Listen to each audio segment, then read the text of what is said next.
Hi everyone, Kaylee Shadows. Today I am talking about 5 very important steps to being a step parent. These are really important. I am a stepmother myself, and so I have a ton of experience in this. Plus, I've just read a lot of books and research on this. I grew up from, coming from a blended family and having step parents myself. I have amazing step parents who I just adore, and I got really lucky with that. I have parents who get along, and I really had no issues or anything like that growing up. And so, when it became time for me to be a stepmom, I kind of thought, I've got this under control. And I was quickly surprised to find out that I had no idea what I was talking about. So I started reading a bunch of books and everything on the subject and talking to a lot of other people who were step parents and really just observing what was going on around me. And so these are 5 tips that I have for you if you are a step parent. So the first one is, number 1, is be loving.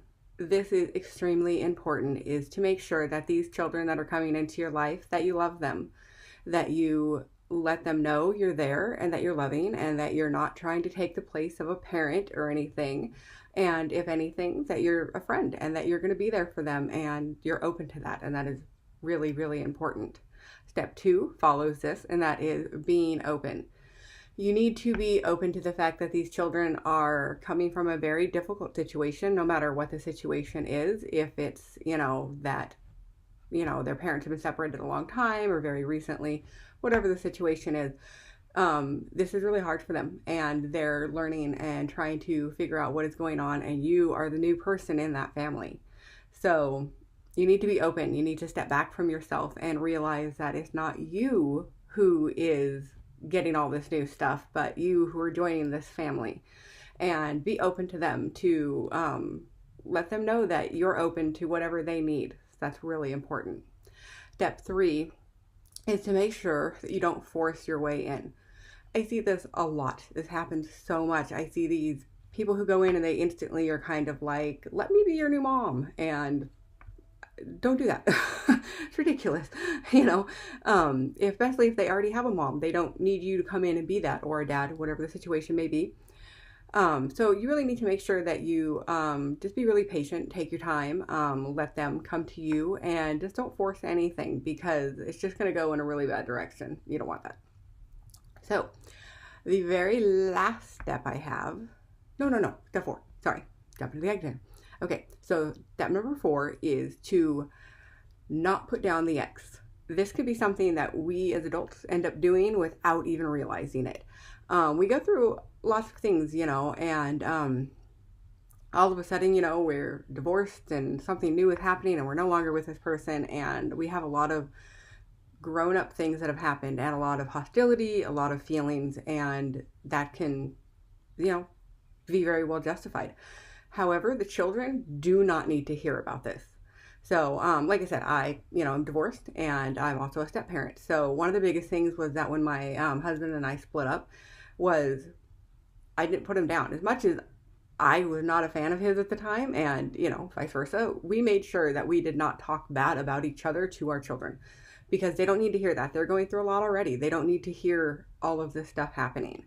And the same thing comes with being on the other side of it, watching my husband now, who's gone through some horrible things with his ex-wife, and trying to, just the frustration and watching him go through that and stuff. It's something that he deals with, something even I deal with, but that is a private matter, and his children do not need to hear about that. It is definitely not a place for them, because then they feel like they have to take sides, they get defensive, and it's not a good place to be for them. So don't do that. And the very last step that I have for you is, do not talk about money to the child. And when I say that, I'm not talking about allowance or money budgeting or anything like that in general. I'm talking specific money. You don't talk about child support or alimony or any of that kind of stuff to the child, because this is not something that they need to hear about. If your husband is late on his child support payment, that's between you and him. Your child doesn't need to know that. Keeping your child from him because he is late on his child support payment is also a really big no-no, but that's a different video. So if that is happening, keep that to yourselves. Keep that among yourselves. The child doesn't need to hear it.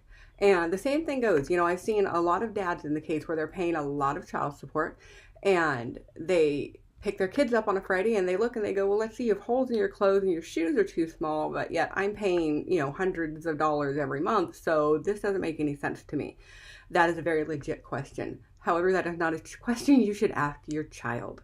So please make sure that these are things that you are keeping between you and your ex, because your child doesn't need to be brought down and have to deal with any of the stress because they've already had to go through a lot. So these are the 5 steps I have for you today. I'm Kaylee Shadow. You can check me out at kayleeshadows.com. Bye.